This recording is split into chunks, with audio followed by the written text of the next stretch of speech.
in a lot of places, people have to work or travel to the corporate headquarters often, or if they're in sales or a consultant, they're traveling weeks after week after week after week after week, and they only come home on the weekends, and they're back on the plane on Monday. Like, this is a lot of people's lives. Our lives are really, really good. We can definitely afford to figure out how to make this work for 2 weeks a year. We are in person together. Yes, there is some modicum of sacrifice, especially if you have a family, especially if you have kids.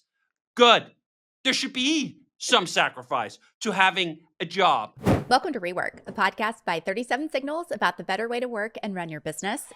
I'm Kimberly Rhodes from the 37 Signals team, joined as always by the co-founders Jason Fried and David Heinemeier Hansson. Well, we are all three in our respective locations, but we just got back from being in person at one of our company meetups. So I thought we would talk a little bit about it. Jason, I know you recently posted on X and got a lot of questions, so thought it'd be a great time to dig into meetups, why we do them, and how this one was a little bit different. So let's start kind of an overview. Tell me a little bit about the frequency of our meetups and why we do them in the first place.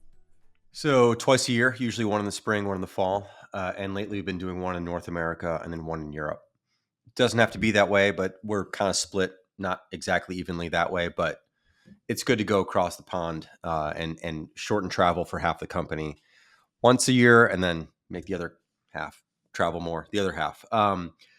And we've typically been doing them in cities, not always historically. We did some in some small towns way back in the day, but it's been a long time since we've done like a rural kind of more adventurous meetup, which was what we did this time. We were up in Whistler, which is about 2.5 hours north of Vancouver in British Columbia. And that was really wonderful. It was a little bit, more challenging for some people, especially people flying from Europe. It was a long haul and then plus a 2.5 hour drive. But once we got there, we all settled in. And I think it was just really nice to be out in the middle of nowhere with each other for a bit.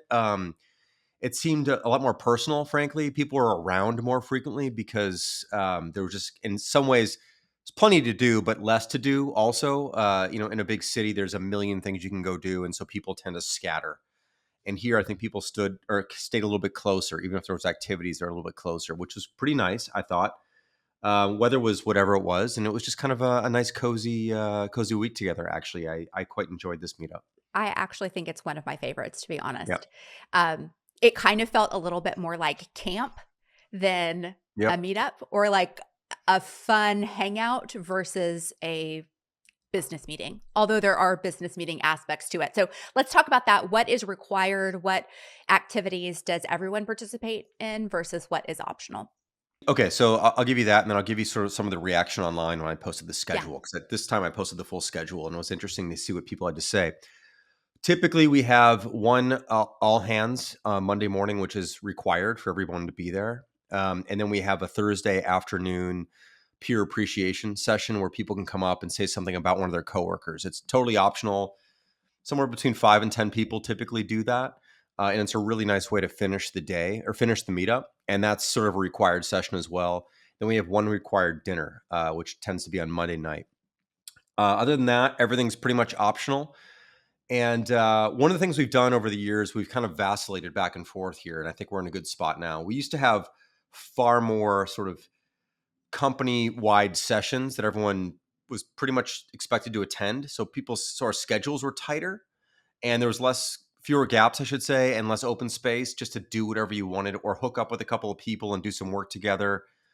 And I felt like in previous meetups, it always feels this way still, but in previous meetups, it always felt like there wasn't enough time to get to everybody and do what you wanted to do. And I think that's always going to be true because we don't see each other that often. But I feel like with the just like basically 2 required daytime sessions, one on Monday and one on Thursday, and the rest of the days being open, there's a lot more time just to kind of run into people, be spontaneous, find enough time to get together with a team.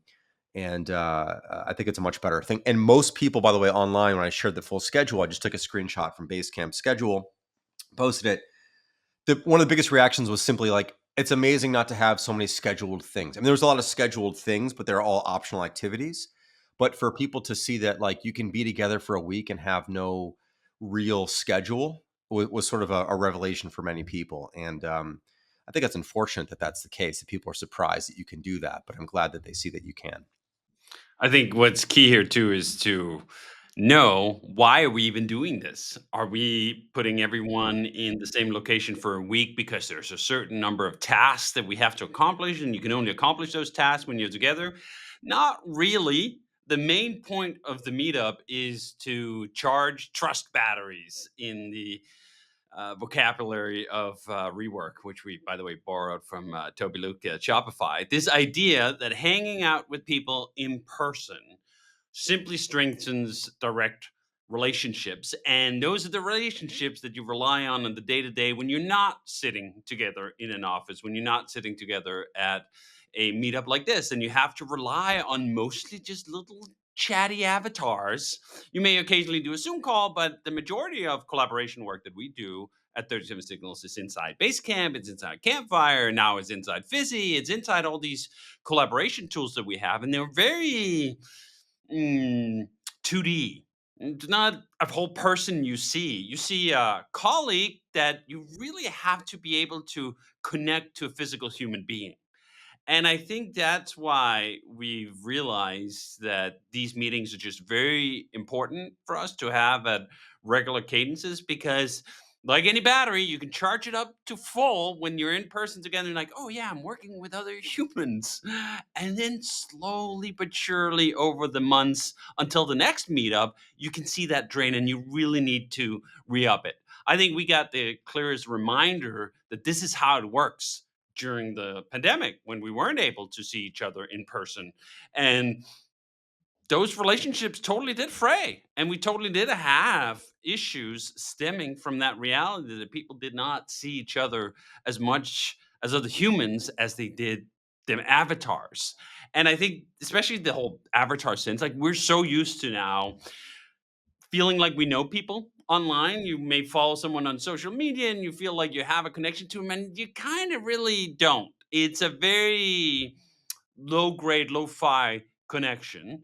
And that's not what you want for your colleagues. It's not what you want for your coworkers. And it's not how you develop the kind of trust that makes it a pleasant place to work, that you feel like you can rely on people, you feel like you have their best intentions when you read whatever they're writing has this quality sometimes that if you don't have an image in your head of someone actually saying the words, it can read kind of harsh, curt. And I think especially for us, when we focus so much on writing, it's not like filled with all this flowery stuff most of the time. A lot of it is kind of like very specific, very targeted. Hey, can you do this? And have you seen this problem? And again, if you don't connect that to that human you just saw a few months ago, I think it can get kind of unpleasant. And I think this is why some people, especially during the pandemic, got the impression that they don't like remote work for that reason. That if you're only interacting with people that you never see in person and you're just dealing with their avatars and you're just reading their words on a very low trust battery, it seemed like an unpleasant place to work. It seemed like an unpleasant way to work. And I think that's a real shame because what we've learned over these now 15 plus years we've been doing these meetups is that this is a key part of the secret sauce. This is what makes remote work. You can't really do it effectively. You can't really do it in a way where people enjoy it if you don't combine it with this as well. Okay, so Jason, one of the things that I saw people on X commenting on when you were posting the whole schedule is how many, I would say, fun leisure activities there are. But it's not all fun. You know, there's some zip lining, there was some bear hunting activities, whatever. But people are working too. I feel like there were some people who were more intense working, maybe David on the technical side. Kind of talk me through that, how people are using their time and making decisions on what they can and can't participate in because of work that needs to get done. Well, we do typically, I mean, there's always something going on, right, in the company. So we're about to launch a new product here. Fizzy is coming out shortly. So we're trying to, wrap that up. There's always going to be some intense working together because, as David said, we don't see each other very often. And there is some stuff you just, you can do, but you can't do it as well. You're just better off being together and having some high intensity moments together. And so that needs to happen, and that is still the priority. So if a team has a session set up, you got to go there if you're part of that team. but teams work it out, and everyone's expected to do other things. So it's not like we're not taking anyone's day away from them. But there are, of course, it's still work. And there are times during that week where we want to have a high intensity hour or 90 minutes together or 2 hours in some cases, because we don't get to do this very often. So, but yeah, there's so many things, and I saw so many. I did a couple things. I usually don't do anything, frankly. I usually just kind of hang around and do some work and hang out with people. I did 2 activities this time, and it was a nice break, frankly, because you just get your mind off work and you come back a bit more refreshed and eager to get into the thing you're doing. So that was nice. I didn't catch any fish, but I did go fishing. Michelle caught 6 fish, which just kind of I know, wild. blew me away. I also saw you went on a hike too. I went on the hike, and we did some capture the flag. We had a great time. It was really fun. I did pull a hamstring the first day running.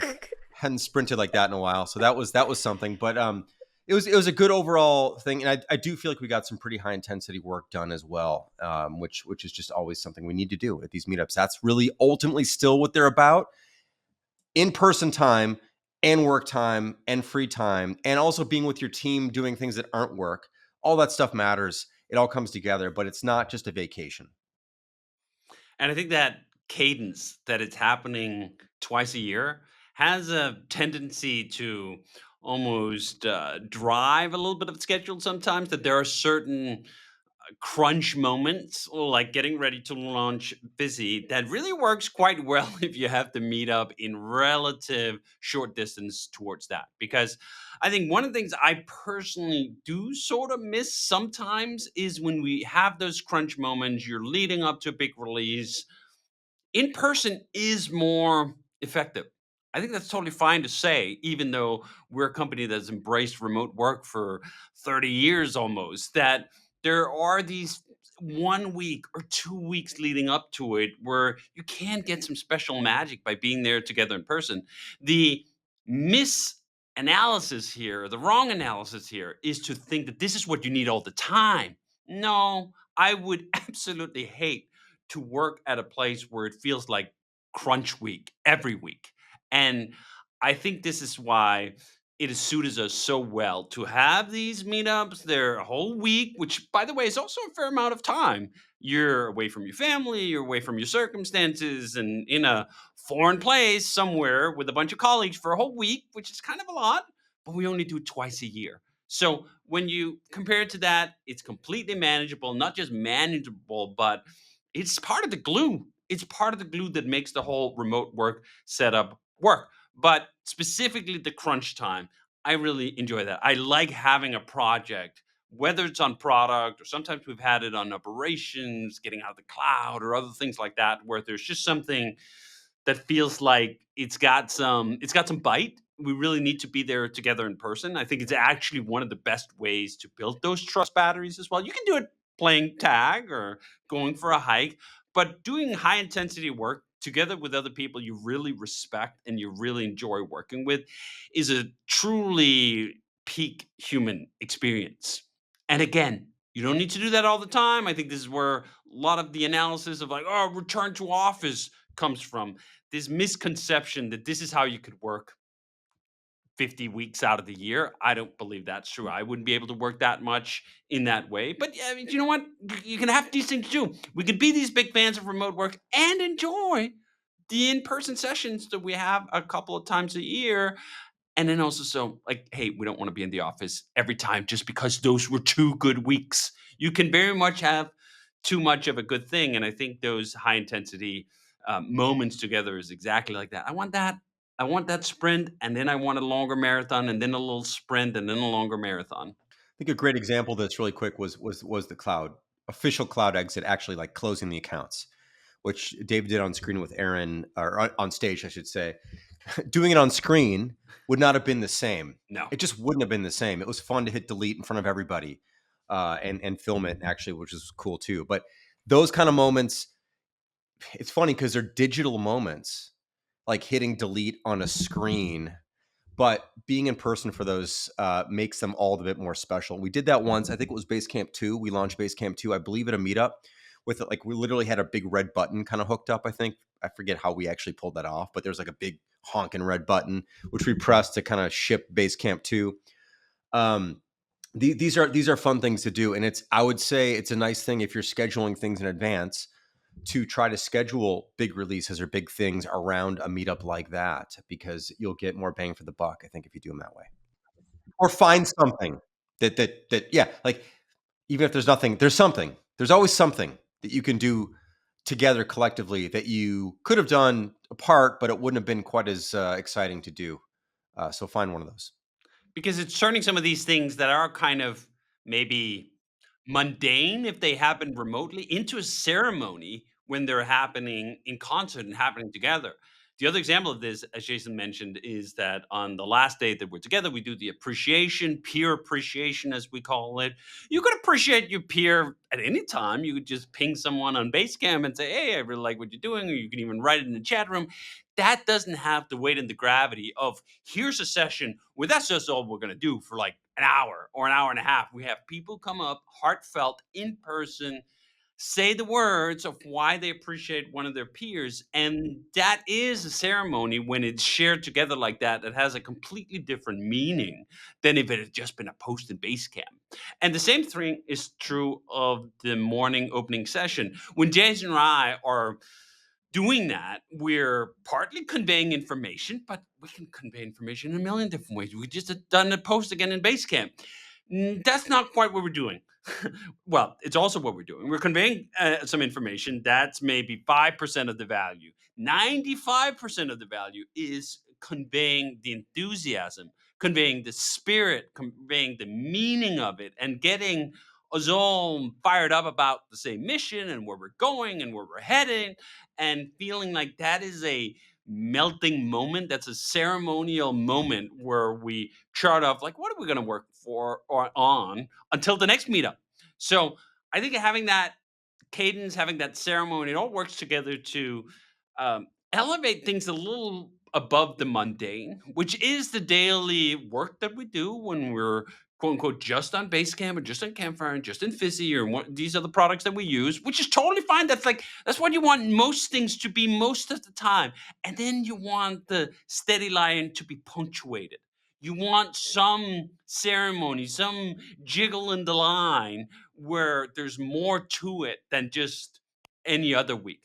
And again, like we were saying with the trust batteries, like you don't need that all the time. You don't want that all the time. If literally every week is just shoved full of these ceremonies, they're going to lose their special character. Part of what makes that morning briefing where we talk about where we're going and what we've been through special is that it's not happening all the time.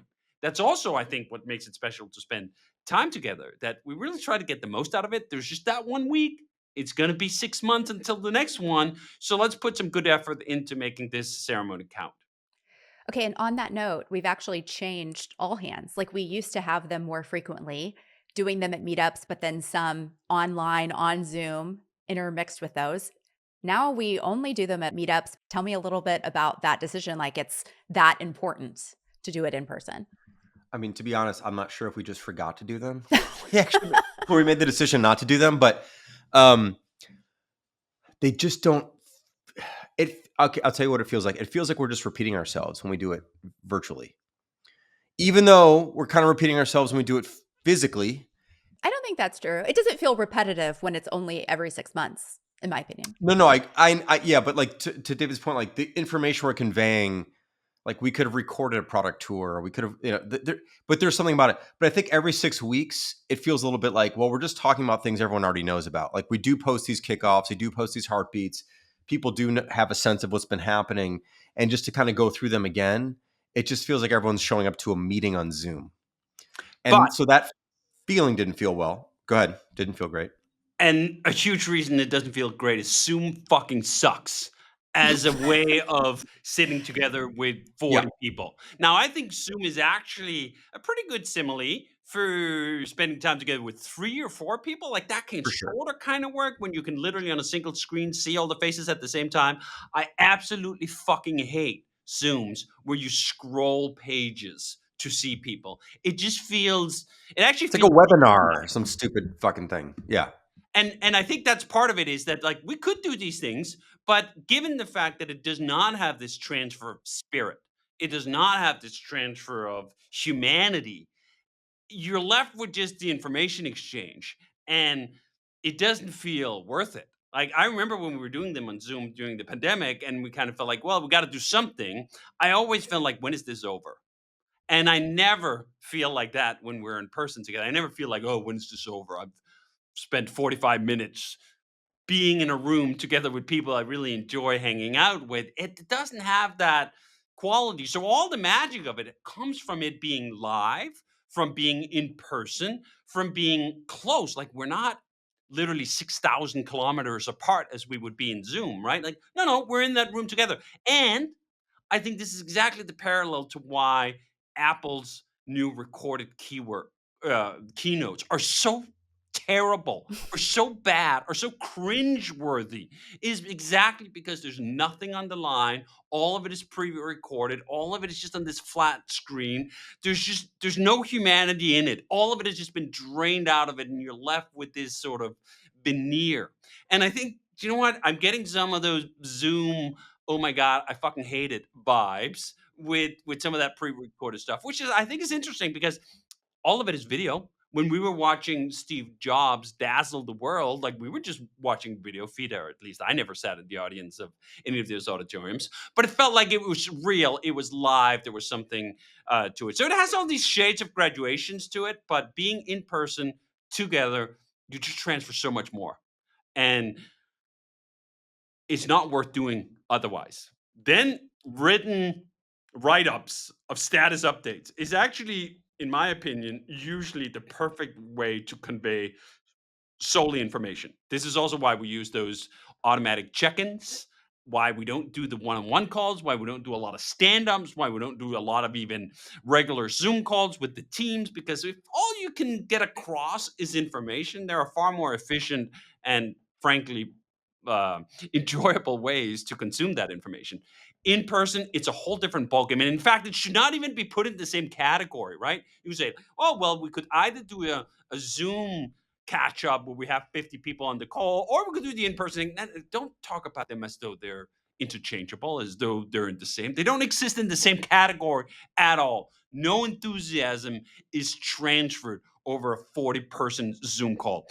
Absolutely not. If anything, you can only drain enthusiasm over a 40-person Zoom call. You can only take away spirit and humanity by subjecting someone to a call like that. So don't contrast and compare it. They're not the same. Okay, last thing I want to ask you about, and it came up from actually people asking on X, which is how we handle family. So, two parts to my question. This one, we were employees only, no spouses, families. So, kind of talk me through kind of what our policies, if you will, have been on that for other people who might be wanting to do a meetup. And then someone's question specifically about family was, how are people with kids handling these events? What if they can't take a complete week off away from their family? So let's kind of talk about that, the family aspect of these meetups. To be honest, I'm not sure there's a formal policy in place. I know there was for this one, but historically, people have brought their spouses, partners, whatever, sometimes kids with them. And again, realizing this is a work trip. But maybe you catch dinner, or maybe you take a break in the afternoon and hang out with your partner, whatever it is, or your kids, whatever. It's totally fine. Um, we're not paying for those flights, from as far as I know. We're not paying for those flights. We're paying for the employees' flights. But yeah, it's okay. It's like, when, especially when you're in a big city, it was like, yes, of course, bring somebody. If we're gonna go out to like a retreat style place in the middle of nowhere kind of thing, we just wanted to have employees around. That was just the right fit and feel for this particular meetup. But historically, yeah, if you want to bring your wife, your husband, whatever, I don't really care. Who cares? It's a nice thing to do. It's also nice if you need to, for whatever reason. But in this case, we decided it wasn't appropriate, just given the location and the size and scope and scale of the whole thing. I actually feel like it felt different because of that. And I say that in a positive way because, and it could have also been like we're kind of in the middle of nowhere. So people were more at the venue, like at the hotel. I feel like you see people more. I think it's just a reminder that like this is a work trip. Like Yeah. this is work, and that's the priority. And I think when you have your family around, typically family is a priority. So it's a little bit of a mixed message in that case. I don't feel like it's gotten in the way personally. Historically, of people bringing, I've never brought my wife, but My wife has been there. Like I would go to a place a week before. We went as a family a week before, and then the meetup begins, and she would go home with the kids, kind of thing. So that's sort of historically been what I've done. But anyway, that's just my story. I want to linger on that point that it's a work trip. I Yeah. don't feel like there's any need to make any apologies for asking your employees who otherwise don't or aren't forced into an office all the time, aren't forced through a daily commute that sucks up an hour or two every single day of the entire year, to twice a year spend 1 week together with their colleagues as a way to not make up for it, but as a supplement to the online relationships that they have. I think that's totally fine. I think there's sometimes we can lull ourselves into this overly precious idea, but oh yeah, but what if, yeah, make arrangements, make considerations. What do you think fucking normal people do when they have a job and they have to work late? What do you think they have to do when they have to travel for work? Like, there's a preciousness sometimes to this discussion in technology circles in general because we're so fucking pampered compared to much of the rest of the world. We get to sit on our little home desks and clagger at a keyboard while someone has to be out, I don't know, fucking clearing the drains so that the city doesn't flood at goddamn 4 a.m. on a Tuesday. So I can't actually have too much of that debate. Now, again, if this was something you were asking all your employees to do like every other week, yeah, okay, fine. That's a different discussion. But this isn't that. So don't put it in that goddamn category where everything has to be so precious. Well, what if you had to? Yeah, okay, fucking deal with it. And I mean, there were people who had things come up, just to be clear. It is not that black and white. There were some people who were missing, and every meetup, there's people who can't attend. But in general, I mean, we get like what, 85, 90% Well, the attendance? expectation is that everyone should be there. That is the expectation. And if you're sick, of course you can. If there are just circumstances you cannot overcome, but you've got to try, it can't just be, well, conveniently I can't make it. Like you really, really, truly cannot make it. Okay. And that cannot be a pattern. You can't cannot make it to 2 in a row kind of thing, 3 in a row. Like, of course, things do happen in life where that just is what it is. But to David's point, figure it out.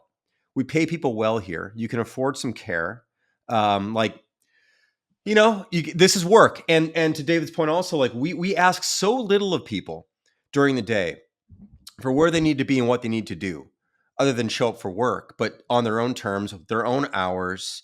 That twice a week, 2 weeks out of 52, or remove a few for vacation, 2 weeks out of 46, whatever it is, to figure out a way to be with their coworkers for a few days. In a lot of places, people have to work or travel to the corporate headquarters often, or if they're in sales or a consultant, they're traveling weeks after week after week after week after week, and they only come home on the weekends, and they're back on the plane on Monday. Like, this is a lot of people's lives. Our lives are really, really good. We can definitely afford to figure out how to make this work for 2 weeks a year. And I think it's important to stick with that because this otherwise pampered nature of having a remote work where you interact mainly through a computer and you're very well compensated for it, I think does make people soft. And I say that as someone who's been made soft through that in some ways, right? Like I worked a fair number of jobs before I ended up doing this, and none of them were as cushy as this. I worked at grocery stores. I did all sorts of other things, and there are people's like that's their career, that's their job just for life. And I always think back upon that whenever I have this slight tinge, like it's kind of inconvenient. Like I bitched. I think 2 meetups ago, and it was something about like the travel from wherever I was. It was like 18 hours to get there. I was like, oh, I had to change flights. I had to change flights. And I was just thinking after complaining about this, like, shut the fuck up, please. That is so pathetic that, like, again, as Jason says, 2 weeks out of the years. First of all, one of those meetups would be quite close to me. This is how we swap back and forth the continents. So it's like it's 1 week out of the entire year. I had to take a connecting flight. Shut the fuck up. Just realize that actually this is what makes it worthwhile in some regard. We are in person together. Yes, there is some modicum of sacrifice, especially if you have a family, especially if you have kids. Good. There should be some sacrifice to having a job. There should be some sacrifice to otherwise having an incredibly pampered work existence. It's totally fine. It's nothing to apologize for. In fact, if anything, it's something to embrace that this is what it is, and I will do it proudly because it is just this modicum of sacrifice, this slight reminder that 99.9% of the rest of the fucking world has it a million times harder than we do. And just to wrap it up, I mean, on an employee standpoint, I mean, it is a very pampered experience. Like you are really taken care of this whole week. So I mean, that's actually on top of it, and I'm of two minds of this. On the one hand, isn't that lovely? Isn't it lovely that we can afford this? Isn't it lovely that we do all this stuff? But also, it almost undermines the point that like there's any sacrifice involved because like, wait, you're going to a retreat where the daily activities are like go for a hike, take a plane ride, I don't know, get a massage. Like it's not exactly grand sacrifices here. So that just underscored the points ad infinitum that this is not something we need to cushion in these terms of like, oh, then you have to make some arrangement. Yeah, okay. Could you? Thanks. okay, well, with that, we're going to wrap it up. Rework is a production of 37 Signals. You can find show notes and transcripts on our website at 37signals.com/podcast. Full video episodes are on YouTube. And if you have a question for Jason or David about a better way to work and run your business, leave us a voicemail or a video question. You can do that at 37signals.com/podcast question or send us an email to rework@37signals.com.